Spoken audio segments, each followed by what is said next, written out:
Good evening! So, question. 'Di ba mag-loan ng 1 year lang? Ano ba yung 1 year na yan?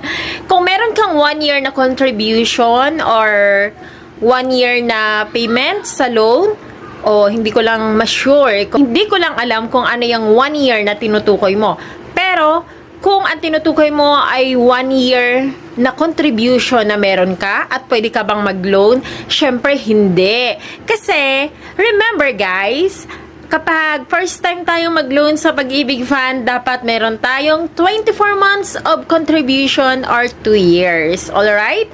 Kung tinutukoy mo naman kung naka 1 year ka na nabayad sa yung Pag-ibig loan or remittance, 1 year na tuloy-tuloy, aba syempre, pwede ka nang mag-renew ng loan. Okay? So, sana nakatulong ang ating short video sa gabing ito. Again, it's me, Lizelle.